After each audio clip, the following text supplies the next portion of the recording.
ECSI fans, you want to revolutionize your sports investing habits? Allow me to tell you about WagerWire. WagerWire is an app that helps you become a superior bettor by allowing you to sync all your sports books and track all your bets in one place. See your current action, your betting history, and stats. You could also sign up for sports books and collect bonus offers. Follow them at WagerWire on X, as it's the best account on the platform. Head to App Store or Play Store now and search WagerWire and download the app.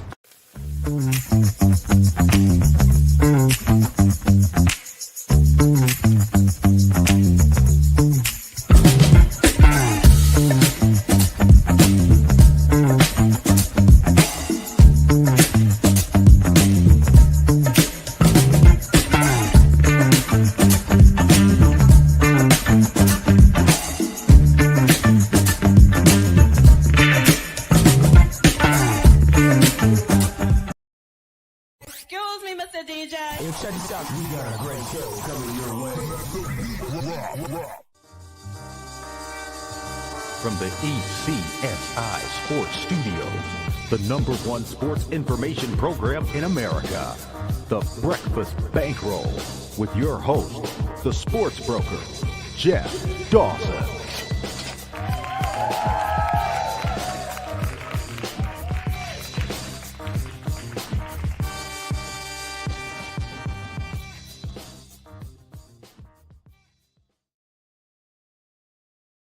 Good morning, sports fans from all around the globe. I am the host, Jeff Dawson, East Coast Sports Investors, and it's that time of the week, the month, the year.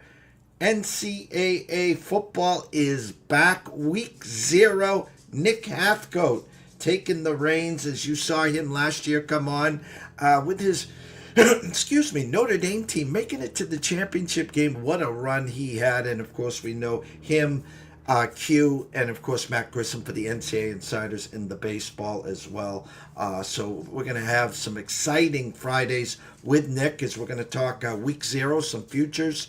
And the headliner today, will Notre Dame be back in the NCAA finals? And what's love got to do with it? But anyone knows the Notre Dame team, they got a pretty good guy in the backfield that I think you'll know him. If you don't know him, you'll know him real quick. So first and foremost, a shout out to our proud sponsors and partnerships. It's WagerWire. Head on over to Google Play, download that app. It is free. Shout out to Amber Hawley. Happy Friday. The weekend is here. Let's have a weekend, guys. And of course, AtlantaSteaksAndSeafood.com. Jump on over to Facebook. Go follow Terry Smith and then come on back to AtlantaSteaksAndSeafood.com. Steaks, seafood, chops, appetizers, wine. Terry's got it all. Place an order today. You could be grilling as early as Monday. So without further ado, Mr. Nick Hathcoat. What's up, Nick? Morning, Jeffrey. How's it going? Going well. Last time we met at this spot here, you were in Nebraska for the College World Series. Have you regrouped? Is it surreal? Are you ready for football? Absolutely. I mean, it's been a couple months. That was, like we talked about, that was the first time I've ever been there. So it was an experience. It was tough to take it all in, just because I did feel like I was so busy, just on our Twitter, trying to get some pictures and videos out. But I was able to do it. It was definitely an awesome experience out there, and can't wait to go back next year. Oh, we can't wait. As always, Matt and Q will be potentially doing an SEC fireside chat with their Arkansas and Florida. We're going to give you the lead and reign here on Fridays. A lot to talk about. Week 0, there's a handful of games, of course, and then next week's the big week, of course, there. But overall, futures, there's a lot to take in here. So before we dive into Week 0 plays, futures, and what your eyes have seen, give us a little of the baseball's over and diving into the homework assignment. Yeah, I basically I do listen to a lot of podcasts, as I think everybody should. The more that you can kind of branch out and hear other people's opinions, the better. And then also do your own projections. I've had my own kind of projections that I've had together for probably 5 or 6 years now when it comes to college football. So you kind of go into that. It's a lot tougher now, obviously, because of the transfer portal. It takes so long to track who's going where, when do they transfer, now who's going to start at quarterback for certain teams. Coaches seem to be leaving and switching schools more often. So it's definitely gotten harder, like especially from a futures standpoint. The weekend to weekend gambling will still be the same. That's still going to be the same. But yeah, the futures, diving into that. I'm one, and as I'm sure we'll get to, because once people see like my futures, especially win totals, I'm not one who likes to bet. Like not one who likes to bet a lot of the big name Power Four futures, because that's where a lot of the money goes, and that means a lot of those win totals are pretty accurate, because like so many people like get in those, bet them early. The numbers move so fast as well in that case. So it's like if you don't get it, which is crazy, if you don't get it in like April or May sometimes, then you've missed the boat. Like we'll talk about for a couple. Like I'll go ahead and like just put one out there that has moved a ton. Like I got Colorado under 6.5 a long time ago, and that was literally like I think the beginning of June. That is not available anymore, but I know it's on our show, so just wanted to mention that one. So it's like I like to go small schools just because as long as you're willing to dig into it, you can really find some good ways to hit those totals. Well, I'm going to go to the headliner here. I remember last year, I can't remember what I had for breakfast today, but I remember last year, your Notre Dame team goes into A&M, hard-fought win there, then comes back the following week, 28.5-point favorites against UNI, Northern Illinois, and loses outright. So every game, Nick, from there on out, because of your schedule, no conference title, every game was a must-win situation. Take us to after week 2 and coming on every week and be like, holy shit, we got to win. And, well, you did win and make the Final 12.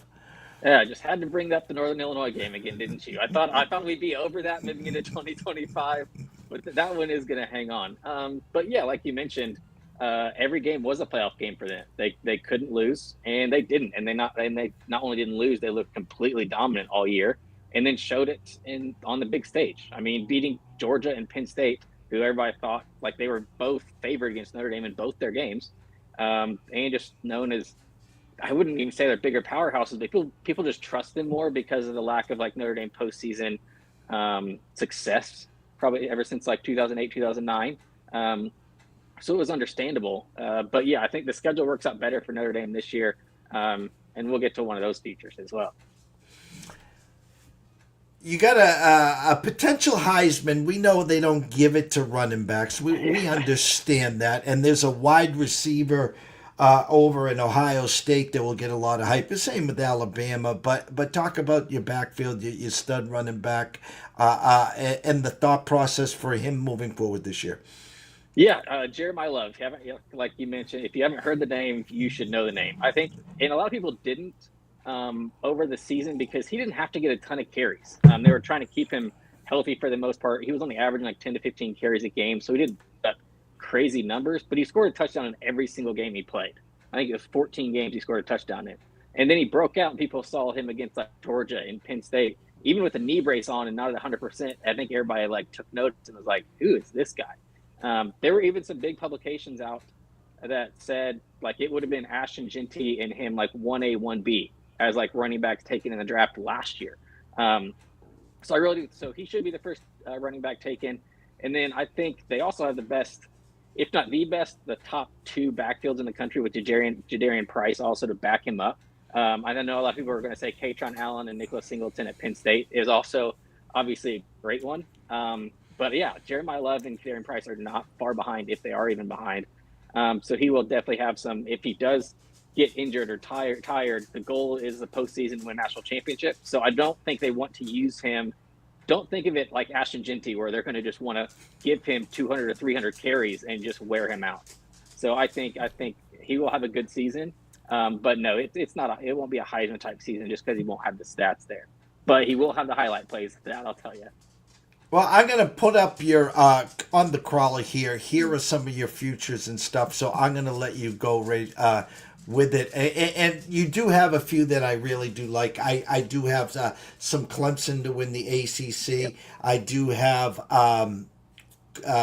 the quarterback there as a Heisman. I do have some Clemson to win it all as well. Now, of course, they host LSU, and Brian Kelly has never had a team supposedly like this. And they got a guy on the other side, Nussmeier, who, again, potential Heisman. But the board is yours. Have at it. Yeah, I'll kind of start at the top because there are just a few quick ones to kind of go through. Cal under 5.5. I think that was one of my easier ones. That was one I made. Got it at plus money. I think that should still be available at 5.5, but it's pretty juiced. I would still play it. I think this is a 4-win team. I don't even know if they get to 5 and really get close. I mean, losing Fernando Mendoza to IU, losing Jaden Ott, their running back, to Oklahoma, I believe. I might be getting that wrong. But yeah, to lose the quarterback and running back, and then most of their roster that wasn't great last year to begin with, then their roster as a whole is just not great. And they also have a lot of trips. Being in the ACC, they have a lot of cross-country trips again. Most of the tough games are also ones they get at home, which is never good. If you're a low-win total team, you want to get the teams you can beat. You want to get them at home to kind of give yourself a better chance. So, yeah, that's one I just don't see them getting to 5.5. I will put these two together because they correlate. Marshall under 5.5. That number seems extremely low for a team that literally won their conference last year. But they lost their coach, who I love. Charles Huff is awesome. I mean, people haven't won like with Marshall since the Randy Moss, Chad Pennington days. So for him to win a conference, that is extremely impressive. And then he brought his quarterback with him. He brought 22 players from those conference the conference championship team. So them and their number is only 4.5. It is juiced. I got it minus 135. I think that's one. I couldn't find it in the book, but I know some offshores have it if anybody uses it, where it's like you can get them to make their conference tournament or conference championship game. They don't have to win it just to make it. I think that is worth a shot. And then to mix that in, and that's also my favorite bet. That's the only one I have 2 units on. So I will say that as well. I think Southern Miss over 4.5 is my best bet for sure. And then Akron under 4.5. Very low number again. It's minus 140. 2 reasons. They have scholarship limitations, so they don't have a full roster. I actually like the MAC this year. It should actually be a pretty decent conference. I think people are going to love like the MAC-tion, the Tuesday, Wednesday, Thursday games later in the season in the snow. They also have a postseason ban. So if they start off slow, you know the first guys that are going to be looking in the transfer portal. They don't have anything to play for. They can't make a bowl game even if they get to 6. So I think under 4.5 is an awesome play there. One of my P4 ones that I do love is Utah over 7.5. That's one I'm high on. I thought about taking them to win the Big 12, but I'm actually stuck between them and Arizona State, and the number's just too short for me. I think they're both like either high 100s, low 200s, which wasn't something I really liked. So I thought that was great. And then bringing in Devin Dampier, who was the quarterback for New Mexico State last couple of years, I think is a great pickup. I was actually surprised he went to Utah. Now we'll see if Cam Rising's actually there or not. I still don't believe it until I see it. He's been there 7 years, so we'll see if he's there or not. And then getting to the, I mentioned Colorado under 6.5. I mentioned that already, just because I got that one very, very early. That was kind of when Dion was going through his stuff. He hadn't been at practice until this fall. I didn't really like their transfer portal pickups. I know they got Caden Salter to transfer in. I'm a fan. I do like him. I think he underperformed at Liberty for different reasons last year. Just not wanting to be there was part of it. But I don't really love the rest of the transfer portal guys that they got like they did the previous year. And then also their schedule this year is much tougher. So, yeah, I think Colorado under 6.5. I think a lot of places are under 5.5 because so many people jumped on it. So I'd mentioned that one moved. And then getting to the overall like conference features and stuff, I took Penn State to win the Big Ten. They're not the favorites. I took them at plus 240. They're the most experienced team, I believe, in the country coming back. Drew Aller, I know he gets a lot of flack and everything, hasn't performed well in the major games. But he's also won a lot of games in his career, and people don't it somehow skips people's mind. It's not easy to win football games. And he does. And I already mentioned the running back duo they have. So even if Aller's struggling, they can still rely on Singleton. in Caden Allen. So it should be. I really like them. And then the biggest reason, I think they have the two best coordinators in the country as well. Somehow stealing Jim Knowles from Ohio State, and Ohio State had the best defense in the country last year. I think you can say that. Yes, Ohio State had a ton of talent on the defensive side, but also their schemes. Like they switched up their entire defensive scheme in the playoffs, and teams couldn't figure it out. And like that's why they dominated so much. So to steal him from Ohio State was massive. Like if you can say we took your best coordinator from the team that is our biggest competition. Of course, Amber hops in as always. I love it. I think to steal him, and then obviously Andy Koldenicki. I think everybody's a huge fan of him since his Kansas days and what he does on offense. Their defense is loaded again, so I actually really love Penn State to win the Big Ten there. Clemson to win the ACC. You mentioned you like that one as well. I love Cade Klubnik coming back. He's very underrated. He's another one that's kind of like Drew Aller, where it's like I don't know why people don't realize he's as good as he is. I think there's like one big stage game where he didn't perform, and everybody's like, "Uh-oh, we're just like all out on him." But if you look, he has almost the exact same stats through his first 2 years of college football as Baker Mayfield did, and then Baker won his Heisman in the third year. So it's like I think he doesn't even need to take a jump. If he plays like he did last year, they will be fine. He's not turning the ball over. And then Dabo finally is using the transfer portal. He's smarted up, and they are loaded. And then another reason I love them, they don't have Miami on their schedule, who I think is probably the best or the second best team in the ACC. So they don't play them. Their toughest game is going to be at Louisville, which will not be easy. That's another team that I'm actually very high on. I think Louisville is probably an 8, 9, possibly 10-win team. So I think that's their toughest game. So yeah, I think even if they lose once, they still make the ACC championship game, and I think they still win that game, even if whether it's against Miami or Louisville, or maybe SMU is good again. But yeah, I really love that one. James Madison to win Sun Belt. This is one I mentioned kind of along with, I mentioned this quickly, but just Southern Miss is supposed to be the best team on basically, I call it like the west side of the bracket. And then James Madison is the east side. James Madison has a pretty easy route. And then I think they beat whoever is left front, whether it's Southern Miss or somebody else. Marshall won it last year, but Marshall just lost everything. So I think James Madison is in prime position. Liberty is the easiest one, I think, to predict because of the conference they're in. They have so much more money than every other team in their conference, and they spend it. I'm also not high on Western Kentucky, sorry. Not high on Western Kentucky after losing their quarterback to the NFL. So I think Liberty runs through Conference USA. That's one of my other best bets. And then Notre Dame to make the playoff is my last one. And we'll kind of go through this one. How I see it is knowing how the committee always treats Notre Dame, and I can accept it. They get viewed like the committee loves them because they are huge. They're a huge draw, like media-wise, fan-wise, like money talks in college football, and people haven't noticed that by now. Then they're kind of missing out. So I think if Notre Dame even goes 10-2, they're in the playoff. I think they have 3 losable games from what I see. They're at Miami, then they have Texas A&M at home week 2, and then I think I'm high on USC this year as well. And they come to South Bend. Some people, I know Matt's high on Arkansas because Notre Dame does have to go down to Arkansas, but I don't see them losing that game.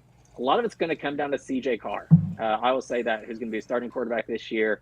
But this overall, the roster is way more talented than it was last year, which is a scary thought. But Riley Leonard did bail them out a lot last year on like some short third downs and some fourth down plays with his legs. CJ Carr doesn't have that, but he is a better passer. So a lot of that is going to come down to him. And then back to the schedule. So their toughest 3 games are those ones I mentioned. Do you see them losing all 3? Because I don't. Whether they beat Miami and A&M, whether they beat A&M and USC, or whether they just beat like one, even if they beat one of those, they should be 10-2 and get in that way. So I think this is one I'm definitely on and high on. I got it at plus 220. I'm not sure. I haven't checked to see if it's still there or not, but yeah, I think they're going to make the playoff because at 10-2, they should still get in. And it's kind of hard because again, last year you went to A&M and you won. So I'm looking at this Miami's team, who's usually a real fast starter. I mean, they blew it. They should have been in the playoffs. I think they lost to Syracuse. Yep. On that last week, yeah. Yeah. So I'm almost like trying to figure it out through your eyes, where if you win in Miami, it's a perfect revenge spot for A&M, your home opener, and so is it better to lose to Miami and then you'll be razor sharp? Because don't forget, week 2 was your bad week last week. I mean, I could see you starting 1-1. I could see you starting 2-0. I can't see you starting 0-2. Yeah, I agree, and that's kind of the point of it. I think it's better for them to beat Miami and then lose to A&M as opposed to the opposite, just because I think A&M will, by the end of the season, will be the best team that they had played. I think I think Miami will end up with the best record. I think they have a very good shot to end up in the ACC championship game. And if Notre Dame has a win over a possible ACC champion or a team that's even in just the ACC championship game, I think that says more than an A&M team who's probably, I'm not low on, but is probably – the 6th or 7th or 8th best team in the SEC. So I think that Miami game, especially on the road, I think it is the game. If you only give me one of the two, that's the one I would take for sure. Week 0, a handful of games. Iowa State, obviously at K-State, in Dublin. I think our good friend Kelly Stewart, Kelly in Vegas, is having a few Guinnesses as we speak. Fresno State at Kansas. Sharp money has come in on Fresno State. Yeah, I saw that. Stanford, Hawaii, Idaho State, UNLV. Is there anything? I mean, next weekend's going to be a fun weekend. Yeah. Week number 1. But is there anything this weekend that's kind of tickled the fancy? Yeah, I meant to add this in the text, and I completely forgot it. And I just realized it before we hopped on here. I took Kansas State minus the 3 against Iowa State. Kansas State has a chance to win the Big 12. I know I took Utah, but I actually really like this Kansas State team. I think they underperformed last year. I think Avery Johnson, their quarterback, who was a big name in last year's portal, the talk of him going to Tennessee. There was talk of maybe he would go. It was to Michigan. There was a lot of talk about him, and I think he's better than what he played. And I also trust. And not to say Rocco Beck on the other side for Iowa State is also a very good quarterback. I just don't think he has as much around him. I think this line, if it was 6 weeks from now, would be more like a 6.5 or 7. I just think Kansas State is going to end up being the much better team, and I think they're going to be more prepared week 1, just because they have more experience coming back. Both quarterbacks, I think, are kind of, I guess, a scratch. You can kind of even them out. But I also like the skill players for Kansas State a lot better. So yeah, that is one I'm on for sure. So that was one I meant to send you. So yes, I'm on Kansas State minus the 3. There is one book that still has it minus 110. The others have moved to minus 115, and and then another one has even moved to 3.5. So I would grab that now before the juice hits, or it moves to 3.5, and you can't get that key number of 3. So that's definitely something I would do. Everyone knows here on X to follow you at Hathcoat413. Tell them where else they can find you. I guess one more mention, because I haven't bet it yet. But what I'm looking at, Hawaii first half money line is one I actually kind of like, just because we know how hard it is to go out to the island. I haven't pulled the trigger yet because I don't know. I'm so confused by Stanford. First of all, I don't know. They just dropped off a cliff over the past 4 or 5 years. And then Hawaii is always a question because they have a tough time getting transfer portal guys. They don't have a ton of money to spend that way. But so a lot of this bet is going to be on the island, and I don't trust Stanford if I bet it. It's only minus 120 for the first half, and I just like the first half if I play it because of that island factor. It might take Stanford just that first half to kind of get used to the new time zone, get used to that long flight they just came on, being on the island. So that's another one I'm looking at. All right, so we have – go ahead. Oh, no, and I was going to say, yeah, socials in Hathcoat 413. Obviously is where everybody can follow me. And then we just launched. So normally NCAA Insiders is our main account. for all our college baseball stuff and everything. We did just start literally yesterday because we were finally able to, I guess, buy out the Twitter handle that just hadn't been used in a while, and it's Insiders FB. So Insiders FB is going to be the main one to follow me at. That's where I'll be posting picks this year. I am doing my college football picks for free. So it will not be like college baseball where we kind of had like where people had to pay for it and everything. My picks will be posted for free on that Insiders FB account.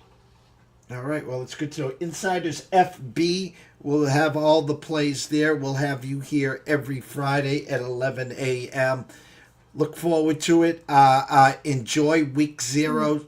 Sharpen your pen and pencil, and we'll see you next Friday for week 1 where the fun begins. Thanks a lot, Jeff. Take care.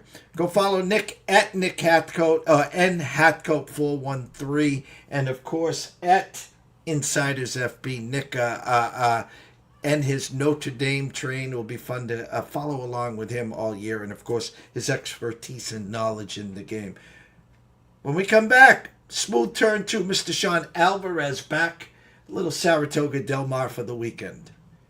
Stay tuned.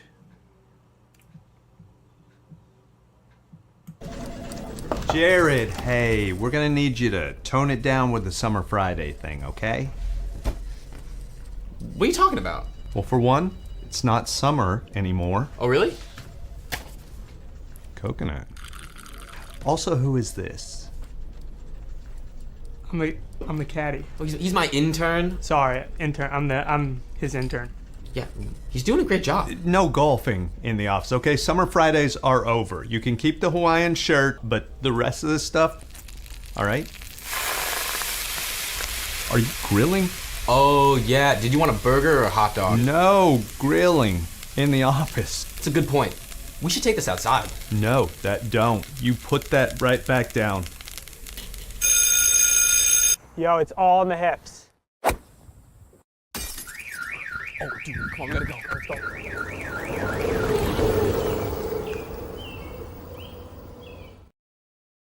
go. Well, it's that time of year. We're running out of. We got a few more weekends, I think, in our horse world. Mr. Smooth turned himself. Hopefully, he's got his voice back, Mr. Sean Alvarez. What's up, Sean? It's not quite there yet, so we'll try and battle through this. Well, we'll make it short, sweet, and easy on the throat here. Quick question. Has Mr. Grissom come and gone or is already? Oh, yeah. Him and my buddy Jim from San Francisco came into town. Jim and I played in the Westgate golf contest on Saturday, and then dinner at Barry's Saturday night, a little Legacy Club Saturday, and then a stadium swim on Sunday. So if my voice was getting better, it went downhill a little bit after the weekend. Well, again, I was out there for a quick 5 days, 5 nights. Didn't bother you because of the throat issue. And I did make a quick appearance at Stadium Swim. I did see Matt Yeomans. I saw Sean Higgs. I saw Randy McKay.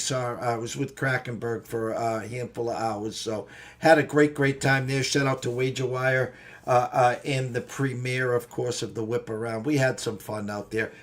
What have you guys seen? I mean, we're at August 22nd now, Sean. The summer meets are winding down. What have you seen? Summer meets are winding down, but, knock on wood, hopefully it continues. We went through so many days of, being washed off the turf, having muddy dirt tracks. Last year at Saratoga, we've really dodged the weather bullet this year. So really good, fair racing. Favorites that should win are winning, and we're getting bombs as well at Saratoga. So, we keep going back to the nickname, but it's the Graveyard of Champions for a reason. And now we're gearing up for their biggest day of racing tomorrow with the Travers, but also, there's 4 other Grade 1 races. We've got Torpedo Anna running in the Grade 1 Personal Ensign in race 9. We've got Sovereignty racing in the Travers in race 13. And a lot of other races to kind of cut your teeth in try and get paid, if you will. So a lot of good racing up at Saratoga. And, you know, I'm biased. You really can't have a bad day of racing at Del Mar. It's, you know, 75 degrees, sunny with a little bit of an ocean breeze, gorgeous views both on and off the track. I'm definitely jealous that I haven't been there yet this year. But yeah, great racing up at upstate New York, Saratoga, as well as Southern California and Del Mar. So looking forward to the Travers tomorrow, and we'll be talking again next week for the Pacific Classic. We're going to break down, or I should say, you're going to break down race 12 at Saratoga, but you said two things to me that I wanted to bring up before we get to race 12. Torpedo Anna, you know my love affair there. Our thoughts on her tomorrow. And then you talked about the Travers, where everyone, you know, who doesn't follow the full card will be diving into the Travers, and you talked about Sovereignty. Yeah, I mean, Torpedo Anna, the personal ensign is definitely her race to lose. But she does have some sharp shooters with Leslie Rose just to her inside, and Randomized, who should set the pace from the rail. So race 9, the personal inside, should be a good race tomorrow. The Travers, I do wish that we got you know, some other shooters in that race. You know, if Sovereignty doesn't trip, or you know, if he runs his B race, he should win. Not randomized. Get the name wrong. Magnitude from the rail. You know, he's going to have, you know, hit the race his own way. Let's see what Ben Curtis does. If I'm Ben Curtis, or if I'm Steve Asmussen, the trainer, I'm telling Ben Curtis, just go. Don't worry about how quick you're going. You're going to need to separate yourself from Sovereignty. So, we've seen Sovereignty kind of change his running style a little bit. And if you look at it, he really only started his racing a year ago on August 24th last year. So he's only a 3-year-old colt. He's going to grow into different type of running styles, or, you know, at least, you know, kind of grow into his running style. So, and you know, from the last 2 races with Sovereignty, we've seen him being a little bit closer to the pace and not have, you know, sit back and make that big run. So I really think that if Sovereignty runs, you know, like I said, his B race, it's his race to lose. But if I'm Ben Curtis, I'm going from the gate and kind of separate myself and at least give some distance for Sovereignty to close to try and win that race. But I do wish we were getting a little bit bigger of a field, a 5-horse field in the Grade 1 Travers tomorrow, which is a little disappointing. But like I said, there's a lot of races. There's 14 races on the card, 4 other Grade 1 races to get paid and cut your teeth in. Well, let's start right there. Saratoga, race 12, Grade 1, 4-go stakes. Yeah, so we're going 7 furlongs on the dirt. And we've talked about it before. The 7 furlongs distance is really a specialty type distance in between, you know, the route of a mile or longer, or, you know, the sprint races of 6 furlongs or shorter. So you get that one turn, 7 furlongs, kind of getting those route runners cutting back, or the sprint runners stretching out. And I am going to swallow chalk a little bit here. I do think it's number 4, Bookham Dano's race to lose at odds of 8-5. Paco Lopez has been riding them for his last 4 rides, won 3 of those 4 races. He's won 2 in a row at Saratoga. So the dirt track at Saratoga shouldn't be an issue. He doesn't need to be on the lead, but he also has, you know, tactical speed from the gate to be closer to the pace if they slow down. But I do think they're going to cook early from the gate, especially with the horses from the rail, the 1 and 2 post. I really think are going to kind of set the pace. And if they go too fast too early, it would really set up for a bomb. And that's going to be my second choice, the number 8 Scotland at odds of 12-1, ridden by Junior Alvarado. He is stepping up in class a little bit. He was in an optional claimer last time out on a muddy track at Saratoga. He didn't get the win, but Bill Mott sees fit to run him in the Grade 1 4-go. I really think, or at least think highly of Bill Mott and at least his thought process of, you know, I'm gonna run him in this Grade 1 race. It's not over his head. So I do think he can step up in class a little bit. He is going to need to run probably the race of his life to win the race tomorrow. So that's going to be my second pick. and the number 8 Scotland at 12-1.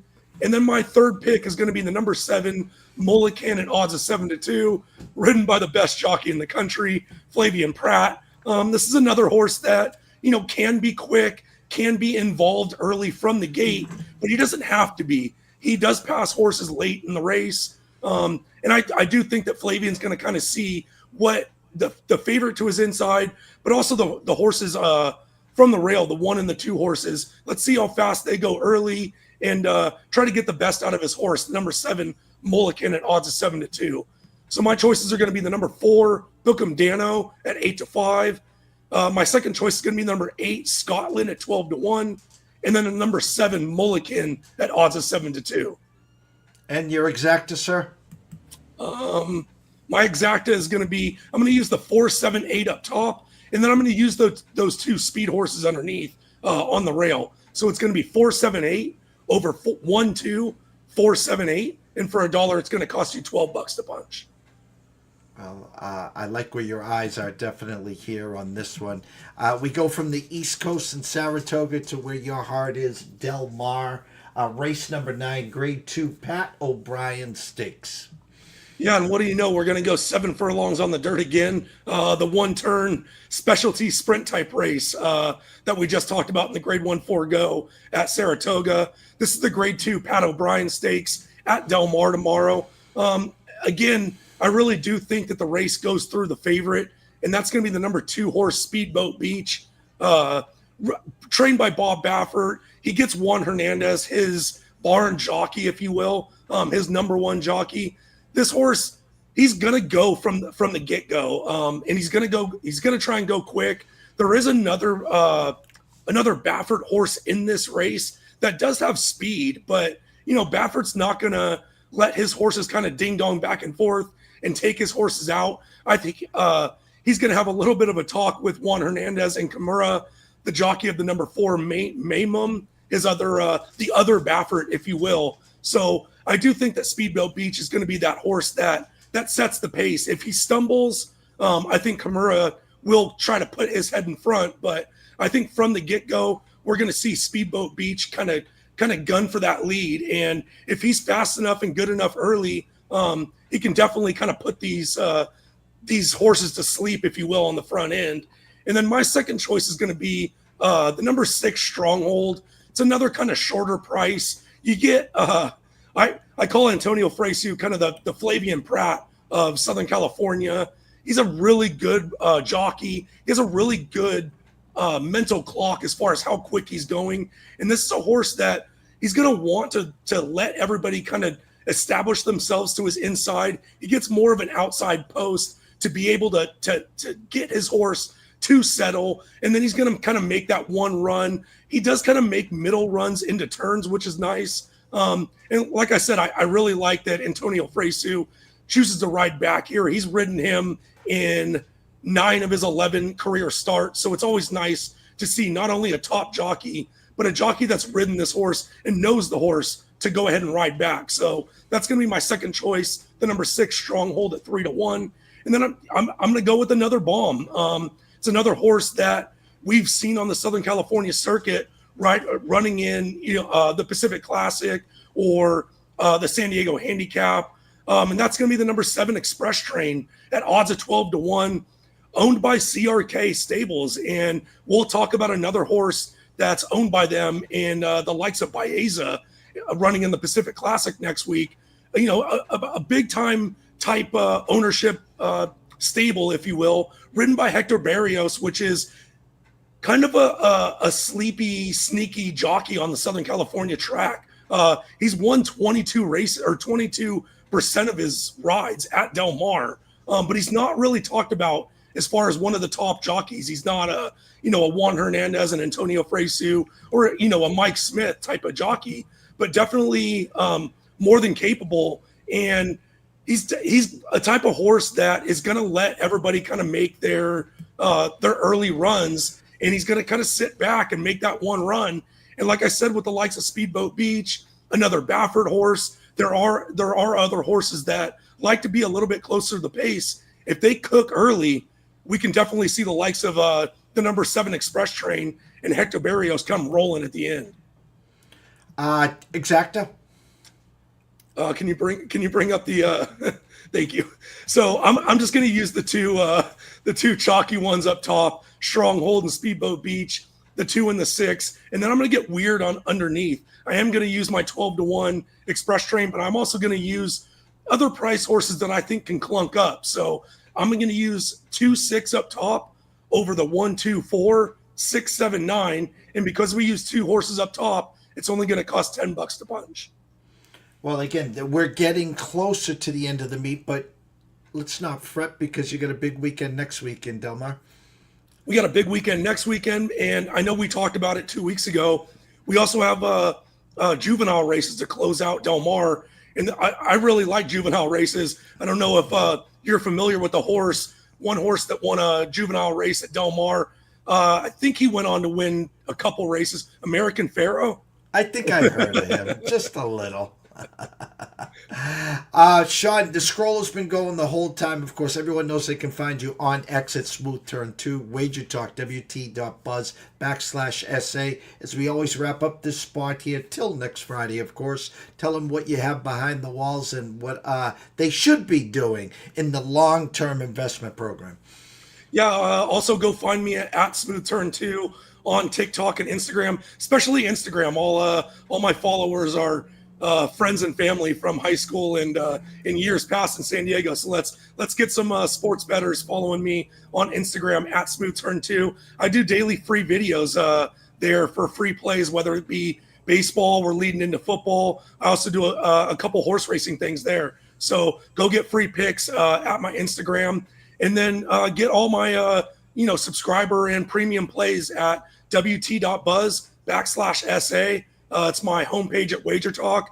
I've got golf, baseball, horse racing, and then leading into college football and NFL. So busy. Gotta go. Well, we can't wait again. Go check out Sean. Go grab some of his packages there.